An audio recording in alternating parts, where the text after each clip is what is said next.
What's up, Tricology family, and welcome back to another episode of Tricology News Talk. And happy, should I say, Glad Wicked week, cause it's the week that Gladiator 2 and Wicked face off, like Barbie and Oppenheimer did. So yeah, let me know in the comment section, or if you're watching on YouTube, which one did you watch first?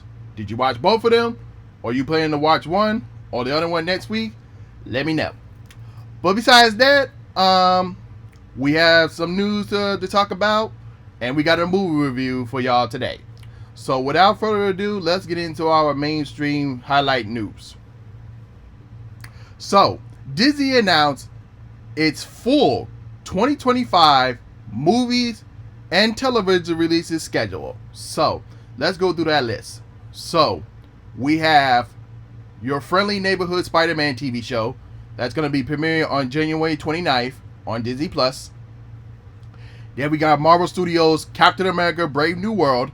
That's going to be released in theaters on February 14th, Valentine's Day.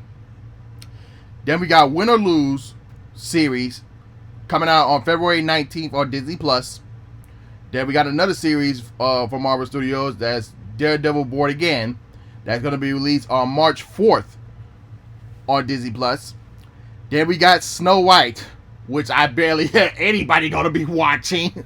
But that's going to be coming out on March 21st in theaters.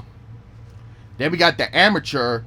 That's from 20th Century Fox. I still call it to 20th Century Fox, but 20th Century Studios. That's going to be coming out in theaters on April 11th. Then we got the Andor Season 2. That's going to be coming out on Disney+. Then we got Marvel's The Thunderbolts. That's going to be released in theaters on May 2nd. Then we got the live action adaptation of Lilo and Stitch. That's going to be coming out on May 23rd. Then we got Disney Pixar's ELO. I think I'm saying it right, but that's going to be coming out in theaters on June 13th. Then we got Marvel Studios' Ironheart TV series. That's going to be coming out on Disney+. Then we got the Fantastic Four: The First Steps. That's going to be released in theaters on July 25th. Then we got Eyes of Wakanda series. That's going to be coming out on Disney+ on August 6th. Then we got Freakier Friday. That's going to be coming out on August 8th in theaters. Then we got the long and anticipated Marvel Zombies. That's going to be coming out on Disney Plus on October 3rd. Then we got Tron Ares. That's going to be coming out in theaters on October 10th. Then we got Predator Badlands. That's going to be coming out in theaters on November 7th. Then we got Zootopia 2. That's going to be coming out in theaters on November 22nd. 26, excuse me. Then we got the Wonder Man series that's going to be coming out in December. No official date has been announced yet, but that's going to be coming out in next year, December. And then we got Avatar, Fire and Ash. That's going to be coming out on December 19th next year. So, based on this list, which ones are you looking forward to? Let me know in the comments below if you're watching on YouTube. Or you could also comment on my other streaming platform. There's a comment section there. But moving on. James Gunn confirmed that multiple rated R DCU projects are in the works.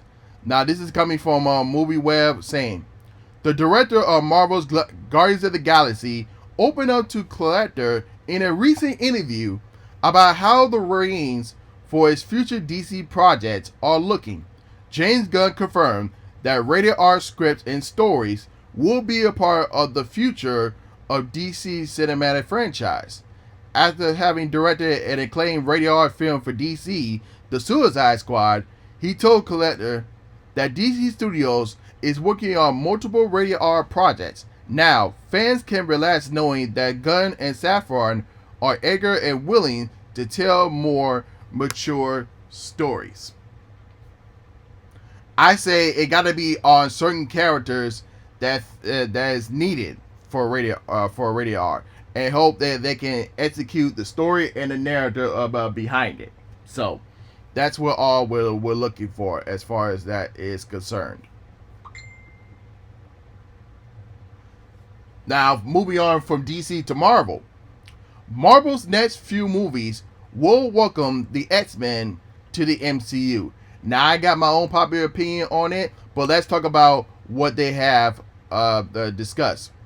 Feige talked about the upcoming developments on the X-Men side of things, saying, I think you will see that continues our next few movies with some X-Men players that you might recognize. Right after that, the whole story of Secret Wars really leads us to a new age of mutants and of the X-Men. Again, it's one of those dreams come true. We have finally have the X-Men back. So, I say this. After Secret Wars, we go into a new phase. It should be entitled The Mutant Saga, and it should be surely focused on the X-Men. Yes, we already have seen enough for the Avengers. They need to be on the sidelines until we get another Avengers movie in the next couple years. So yeah, so when we go into the next phase, it should be surely focused on the X-Men, because they've been the main focus since the beginning of before the MCU started. That's how I feel. So we'll have to wait and see how they're gonna present the X-Men in the MCU. Moving on, Michael Jackson's biopic has been pushed back to October 25 for an Oscar push. That I absolutely can agree on with that.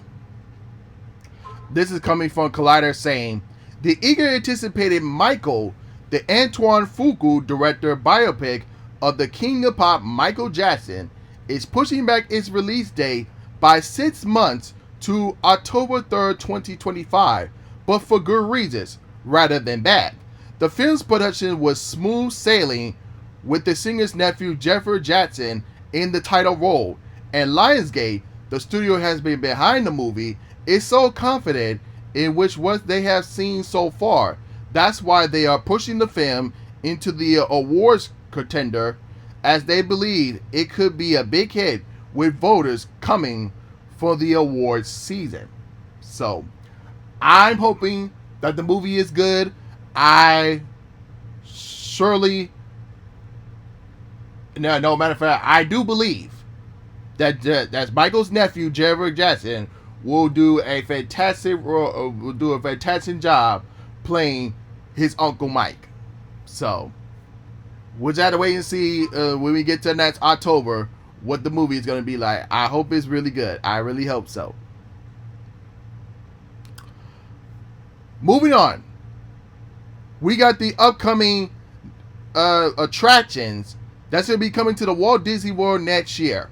Now, I'm only reading what's coming to the Walt Disney World Resort, not the cruises or not other parts that's outside of Florida. So, in 2025, we will have the re-image test tracking reopen in 2025. We will have the Spaceship Earth Lounge. We'll have the Pirates of the Caribbean Lounge and the new nighttime parade at Magic Kingdom entitled Disney Starlight. So, not really much of anything new except for the lounges and the parade. So, like as I want to mention, going into 2025 and for the next 4 years, all eyes is going to be on Universal's Epic Universe at Universal Orlando Resort. That's all eyes is going to be on. So, I know Disney is working on getting new lands, but like I said before, that ain't those lands ain't going to happen or going to be released in the next 4 years or beyond. So, I know some parts are looking to start construction in the beginning of 2025. So, you can expect at least 3 of those 4 parts to be half closed with some constructions for their new lands. So just be prepared and be well known. And speaking of parts of new lands, so it was with sad news for those who are a fan of the Muppet Vision 3D, it will be closing to make way for the Monsters Inc. land. But even though that Muppets 3D will be closing, does not mean we're saying goodbye to the Muppets, as they will be replacing Aerosmith in the Rocket Roller Coaster, as if the Rocket Roller Coaster will star the Muppets and Electronic Mayhem with Dr. Teeth and the crew. So, I originally pitched for Queens to take over Rocket Roller Coaster because I know that Disney didn't have the rights to Aerosmith, and I knew that Aerosmith won't be around anytime soon. Just like they had to get rid of the Twilight Zone name from the Tower of Terror because CBS owned the Twilight Zone and Disney doesn't, so they had to take off the Twilight Zone name from the Tower of Terror at Hollywood Studios. And of course, some of you know that that Tower of Terror is no longer at Disney California's and got replaced by Guardians of the Galaxy. So yeah, but it's gonna be very interesting on what the Muppets gonna have. But the only details I know that the Muppets they're gonna be gearing up for a spectacular concert. I do expect certain musical guests to join in, but we'll see how that goes from there. But as far as the Muppet Courtyard Grand Avenue on that side, so I do expect for the Laugh on the Floor, the Monsters Inc. Laugh on the Floor attraction that was at Magic Kingdom to kind of move over from the Magic Kingdom and take Muppet Vision 3D's place in that theater, and then soon after you go straight up, and then you'll see like the Monsters Inc. Building, and then that's where we're gonna have the suspended coaster of the new Monsters Inc. Door coaster that's gonna be coming to the Monsters Inc. land. So that's the way I see it. So it's gonna be a Metropolis land, and yeah, that's all the further details I have for here. And I know some people are gonna be pissed on that the Muppet Vision 3D is gonna be gone, because that was Jim Henson's last project before his death in 1991. So yeah, but let me know what your thoughts are. Are you excited for the new Metropolis land that's coming to the Hollywood Studios? And what are your thoughts on the Muppets taking over Rocket Roller Coaster? Yep. But that's all the Main Street news I have for you guys today. And without further ado, let's get into our movie review today. And that's going to be on Gladiator 2. And I didn't get a chance to see Wicked this week. I will see it not this coming week, but the following week. So I will let's be on the lookout for that. So yeah, Gladiator 2 was directed and produced by Ridley Scott. This was the sequel to the first Gladiator that came out in the 2000s, and which I believe was one of the great films that came out for in the 2000s era. So this one starred Paul Mescal, Pedro Pascal, Claudia Nielsen, and Denzel Washington. So Mescal plays Lucas, whose home was invaded by the Roman army led by General Etrutus, played by Pedro Pascal, and he seeks revenge against Acutus and fights as a gladiator for Maraturus, played by Denzel Washington, a former slave who plans to overthrow the emperors Glennon and Cachoeira, so if I say it right, played uh, Joseph Quinn and Fred Harvard, respectively.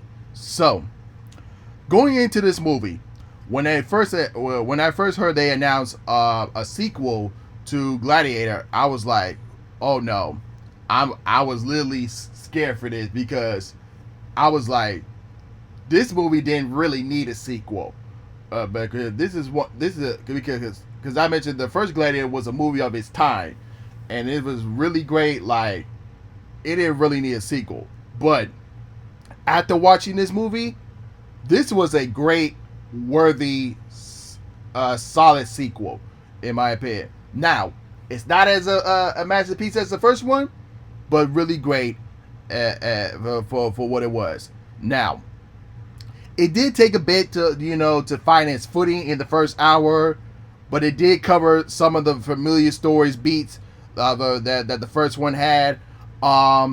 They did kind of rush on Lucas's story of like how he became the gladiator that he is now as an adult, but we did get some flashbacks from the first one, when he was a child, and how he was taken away from his mom, who was the king of the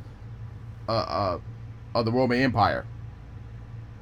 But once the film reaches the Colosseum battles, it was like non-stop, brutal arena action and politician tension that had you on the edge of your seat. I do question on some of the CGI on some of the animal creatures in the film, like I don't know, like some of them it was like really like forced, and some of them was like was really good. But other than that, the cinematography, the score, the costume design, all the cast was really great. But the real MVP, of course, was Denzel Washington. I felt like this was his movie, and he injected so much charisma and energy in every scene that he was in. It kind of reminds me of his character in Training Day, Alonzo Harris. That's what some of the characteristics he brought from Training Day, he brought into this movie. But like I said before, even though Gladiator 2 didn't reach the certain heights that the original did, but it was still a solid continuation that delivered epic battles, gripping political drama, and even a full circle emotional characters by the time the credits rolled. So yes, I was entertained. So I'm gonna give this movie a B+. Definitely recommend for y'all to go see it in the theaters. So yeah, certainly entertained. And now I want to make an announcement that there won't be a new episode this coming week. I will be back for the following week, and I will have a movie review for not only Wicked and Moana 2. So be on the lookout for that. But with that being said, that's all the episode I have for you guys today. So let me know in the comments below what are your thoughts and opinions that I discussed today. And if you're watching me on YouTube or listening to me on YouTube Music, don't forget to comment below, like, subscribe, share, and hit that notification bell when new episodes are uploaded. And of course, if you listen to me on Spotify, Apple Music, or any other audio platforms, don't forget to follow me there as well. And with that being said, this is Trico, and I'm signing off. Peace.